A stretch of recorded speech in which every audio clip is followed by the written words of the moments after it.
Howdy, y'all. Good morning, good afternoon, good evening, good night, wherever you are, whatever you're doing. Happy pooping or whatever the heck. Happy day. Uh, and today, my name is Beamy, and on this channel, I share a lot about my perspectives, my thoughts, I guess, my experiences, um, why I think the way I do, or why I feel the way I do about things based on the way my life has gone, I guess. And I mean, that can be true for anybody. And as I've said before, I'm not here to teach facts. Like, I'm just here to share what I perceive based on what I've experienced, and kind of open up that conversation to things that we may not normally talk about as strangers, or even as friends, or even as just people. So yeah, in today's video, I wanted to share, I guess, why initially I was gonna title it, why I feel like an alien on planet Earth. But alien isn't the right word, and I don't feel like an alien.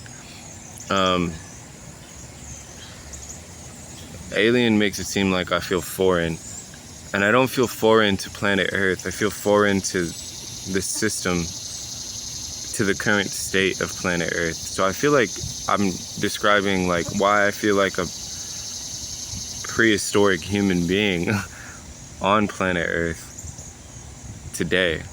And I'll get into that in a second, but also, like,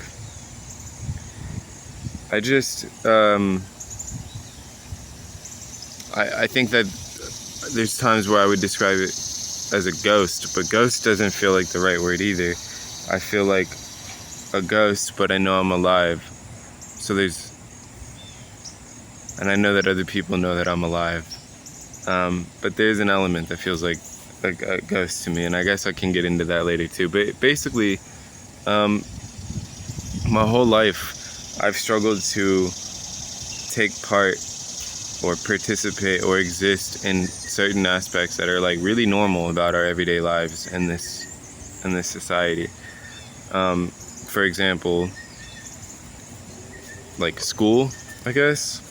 I mean, there's a lot of different aspects of school that I find challenging, but like just school in general, I don't know. And I'm not saying I'm the only one that feels this way. I know that I'm not. I know there's probably other people who could say that they feel like a prehistoric human, or if not even to that extreme, but at least say that they struggled in certain ways, just like I did, in similar environments. But I'm just sharing, what that, articulating what that actually transpired as. So, yeah, I mean, I went to school with a lot of people who were really good at it. Were really good at sitting in their chair and doing their work and following instructions and knowing, kind of like, there's things that people just know that I feel like a fool because I didn't know. And I don't know if I don't know if it's because their parents taught them these, like, ways to be and do things at a young age, and I obviously just didn't get that experience, and it's more of a parent thing, or how I was raised thing. Or if it's like nobody taught anybody this stuff, and some people are just respond more naturally to it, like are more comfortable with it. Like following instructions and directions in school and doing sheet work, and like even something as simple as like staying in line in the hallway. You know, why did I struggle so much more with that than others? And yes, of course, it has to do with my anxiety, my depression, my ADHD or whatever. But then even as an adult, there's things that I'm like, I didn't even know that's how it worked. And I wish I had better examples. But for example, this is extreme example that I don't, but it feels like a little bit of a metaphor to other things. But basically, my friend was, or one of my exes was raised very Catholic, and went to Catholic school, went to Catholic church all growing up. And so when we were together, she was no longer in it. But we went to the one that she was baptized at, just for the interesting experience, kind of, I guess, educational purposes. And while there, she told me that when they do, what's it called? Something with a C, communion? Nova, come here. Get your toy. Nova. Anyways, when they do communion, that if I haven't had first communion yet, I gotta go up and do that. Nova, come here. And he's gonna do some blessing thing to me, and then I sit back down. And I went up and I did that, and I didn't know what to say, and then he did his thing, and then I was like, I didn't know if he was done or if there was more. I don't think he even said anything. And then I was like, is that it? Are we good? And he didn't really say anything, and he just kind of, I think, nodded or something. And so I was like, all right, well, and I turned around and went back to my seat. And my ex was like, oh my God, I don't think anyone's ever done that. And I'm like, done what? And she's like, you just turned around and went back to your seat, but you're supposed to file like to the other side and come back to your seat from the side. And I was like, how on earth would I have known that? And she's like, well, that's what everyone else was doing. And I was like, but I wasn't paying attention to everyone else. I was just trying to do the right thing myself. And I went back to my seat. So, like, I guess there's this element of just following, like, you're supposed to know that you're supposed to follow what everyone else is doing because they know what to do. And that's not where I go first when I'm in a new situation. I don't just think, let me look around and do what everyone else is doing. Maybe I should. Maybe that'd make things smoother for me. But yeah, I mean, so these are like kind of more developmental childhood stuff that I felt like I struggled with all growing up. Even like, I don't know, using things or cooking or being in the kitchen. I don't know. Just every little aspect of being a person that in our modern world. And when I say modern world, I'm not saying any of that negatively. I'm just saying that everything that has to do with life from a pre-technology perspective or a pre-our lifetime perspective, like not from the last 200 to 300 years, but before, talking like sitting around a campfire, setting up tents, playing and hanging in the trees, interacting with wild animals, eating from the land, being in the sunshine. Like, there's things that other people can't handle, that they're so much better at other things in the system than me, but it's so much more natural for me to do things that they would struggle through, like being in the sun in 109 degrees in Texas for 12 hours a day because I'm outside. And like, at the time, I didn't have anywhere to go, but it was just like, it was survival. But it's also like, now when I'm inside somewhere that has like pumping AC, whether it's a workplace, a house, or an apartment, I feel so uncomfortable and like cooped up and like freezing and like I gotta go outside for a while. And it's not like not like I want to be homeless. I want a space. I want that. I want a box. I want walls. I want roof. I want an apartment or a place to live that is sheltered and has AC and has all the things that our modern world provides us in that way. I don't want to live in the jungle. I don't want to live in a tent. But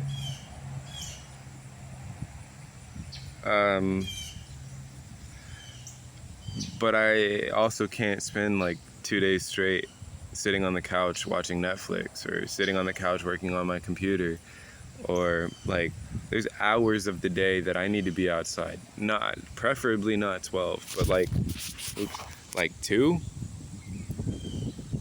It seems like a necessity. At least 2 every day is really healthy for me. If I stay inside somewhere, I start overthinking. I don't know. And we'll see how it goes. That's why I'm really hoping I can like get a place lined up of my own by, the winter. Because in the winter it'll be pretty cold, and I'm not gonna want to really spend all that much time outside. And I'm gonna need to find a way to be comfortable in a place for extended period of time. And I believe I will. And I'm excited for that. I'm really looking forward to it. I'm not gonna lie. Just snuggling up with the pups inside and not having to go outside. That's like one of my goals of mine, is to have that so I can be comfortable with it. But also, like, our culture just feels so unnatural to me. The age of social media, the posting of highlights of your life that just tell this very limited and one-sided lens of your experience, while pretending like you never have a bad day or never have real feelings. And also like everything is a brand. Like, you're a brand. We've lost our humanity and our individuality and our like uniqueness, because we're just marketing ourselves as a brand, even if we don't even have a brand. Even if we're just people. We're like, oh, this is me at the beach, this is me in this nice clothes and whatever, and this perfect selfie, and you're branding your image for your own like social life and your own friends. And like, I don't know, I don't want friends who only see me for the one-sided lens that I am, especially that one lens being just what I look like. So I don't have social media. I did for a long time. I did for a long time, and then I got off for a while, like over a year, and then I got it back, thinking I was healthier and able to handle it better. But then I was just realized, like, I can do it. I just don't want to. Like, I don't want to be a part of it. And I've said before, like, if I want to live in a future where we're not judging each other based on how many followers we have, or how bomb our beach pic is, then I can't wait around for other people to create that future for me, or to understand that what it takes is not choosing not to live that way, and I just got to do that myself, and step forward. I'm not saying I'm gonna lead anything or inspire anything, but I'm at least gonna be an example that showcases that somebody can be happy and can be successful and can be productive and can just not live that way, and want those things and participate in that culture and that expression. And it's hard, man. It's very hard. But to me, it's harder to lie to myself and pretend like I can exist, and that I want to exist, and that I, like shoving things down and lying about them, or hiding them, or covering them up, is exhausting, and goes against everything that I'm trying to do, which is be authentic every day to everybody in the most honest way possible. And if I have an overwhelming emotion about something that I know I'm overreacting about, or I know that I'm like, I need to heal this part of me, to be comfortable with something that isn't a big deal, then I'm still going to be real about that and open about that, where I'm like, yes, I'm working on this, and I'm not there yet, but I'm going to be, because I'm working on it. And you didn't see me last year, the year before, where I was freaking out about things that I've proven to myself that I'm healing and that I'm doing better every day. But I'm not perfect, and I won't pretend to be. And I won't pretend like we live in a perfect world. Um, but I mean, yeah, there's still things that I'm learning to be comfortable with and working through. And it's like every time I'm put in a position or a situation or an environment where I feel very challenged and very like I'm struggling. Like I talked to my sister the other day, and I told her about my environment and how I was feeling about it and what's currently going on. And she was like, that sounds like torture. And I was like, well, torture sounds very negative. It's challenging. And because it's challenging, I recognize that it is healthy for me to temporarily face. Because I have to be able to feel my best and be my best in something that someone else might find as torturing for them, I welcome it and recognize that it shouldn't feel like torture. So there's something I gotta face within myself about it, and I gotta figure it out and come out stronger and better for it on the other side. I think the other thing I was gonna touch on is like I don't drink, and I've talked about that in other videos, but I mean, when I was 3 years old, I told myself that I would never drink alcohol or do any hard drugs. And when I was 8, my sisters were like, oh, you'll change your mind when you get to high school. And I was like, all right, bet, I hear you. And I got to high school and they were like, oh, you'll change your mind once you turn 21. And I was like, all right, bet, I hear you. And I turned 21 and they were getting DWIs and busted, and I was actually healing, working through the loss of my father and overcoming early childhood abuse and starting to do really well.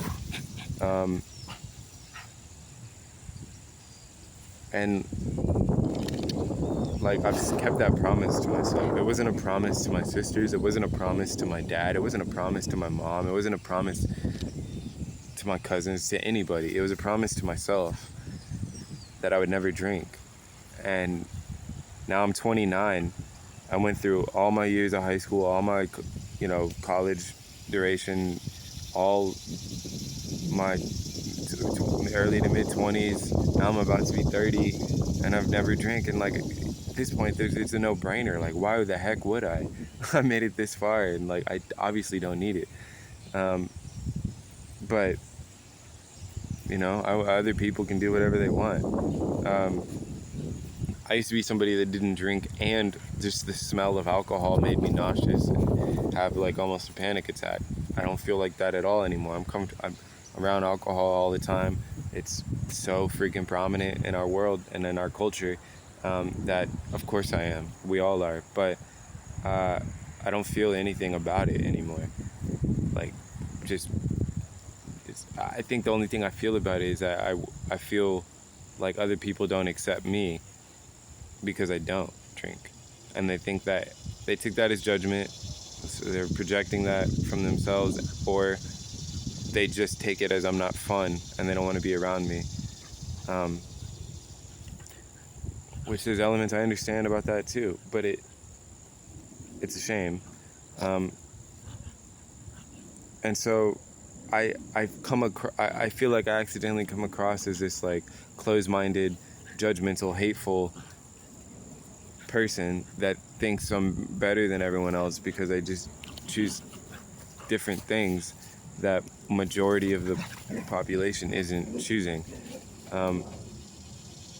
Although I will say, like, there's a big surge in the sober movement and people recognizing that they've thrown their lives away to addiction, and I'm happy about that. I think that's awesome.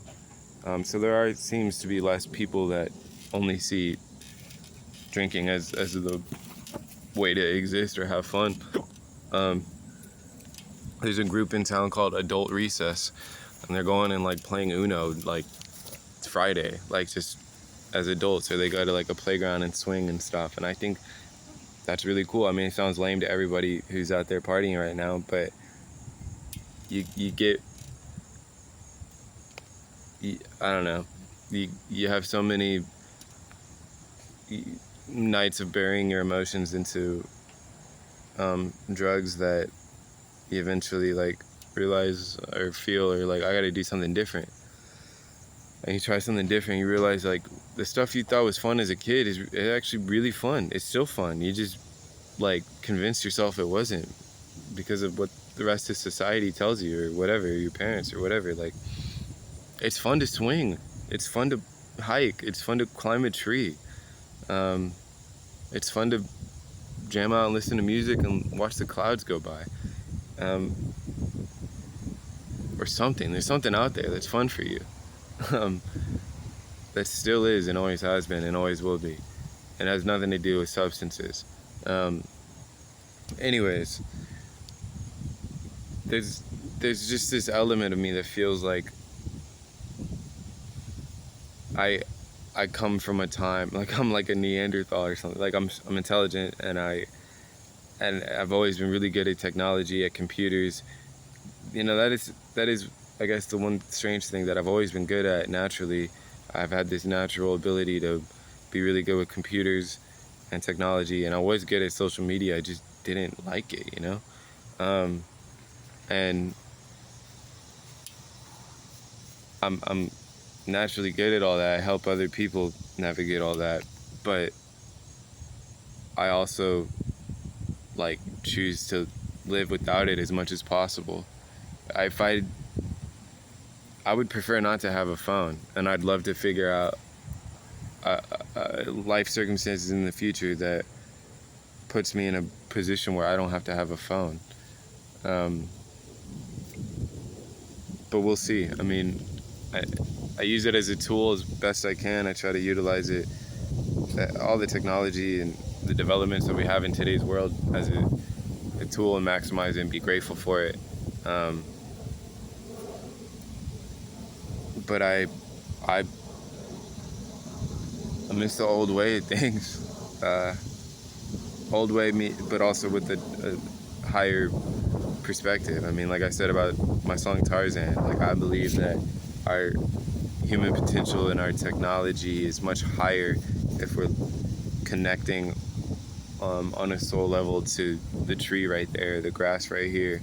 And if we're able to do that, then our potential is so much more than if we're able to design like a faster hard drive, or a nicer camera on our phone, or 6G or 7G or faster service or satellites or any of that. Like, I think, you know, honestly, man, I think that we're capable of telepathy and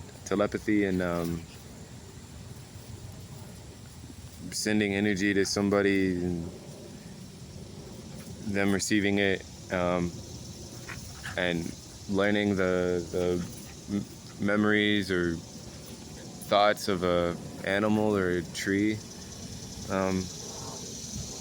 Just like we're not capable, or supposedly we're not capable of like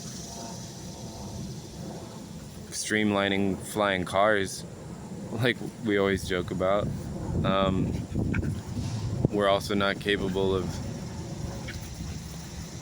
maybe capable isn't the right word, but we're also not advanced enough yet to go hear a tree's thoughts.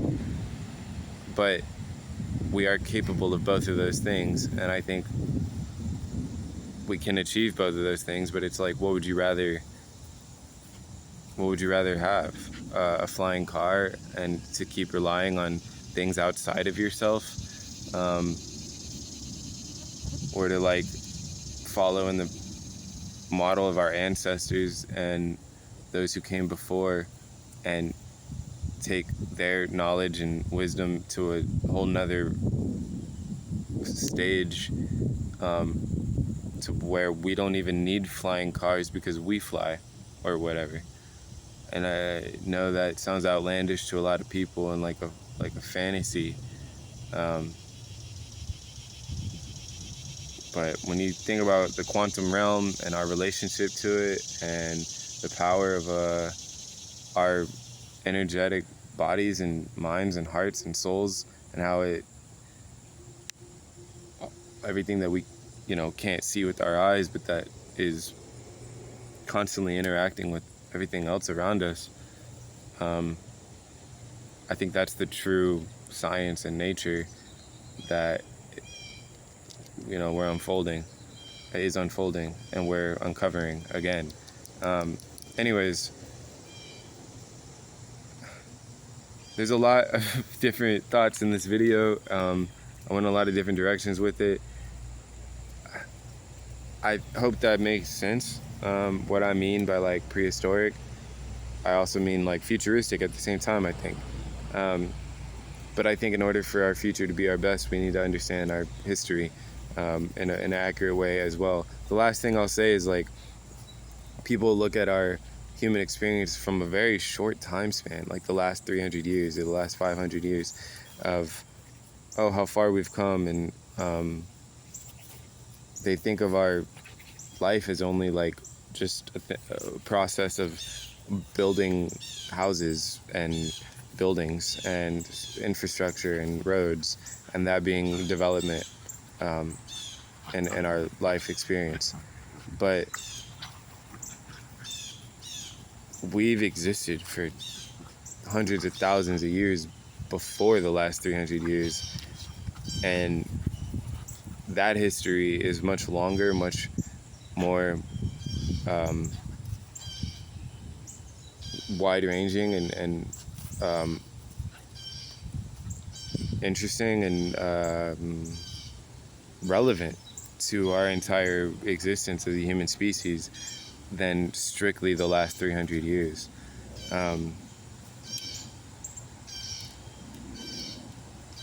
So we'll see together what the future holds, and if it's just more building things and more technological advancement and more AI, like living in a world like WALL-E or something, or if there is kind of a realignment of like these pieces of junk, these technology devices kind of going on the back seat of things, and the forefront of our innovation being our human capabilities that we already have, and we just need to tap into a little more directly. I appreciate you watching. I know this is kind of a long one and a ramble, but let me know what you think. Let me know what your thoughts are. Let me know if you resonate with anything, or you've struggled through anything that I mentioned, like in your life or growing up, or dynamics with friends or people around you, and what your other outside perspectives are, or how you disagree or whatever. And let me know what you want to watch me talk about next, what I can cover, what I can offer, and have a great day. See you.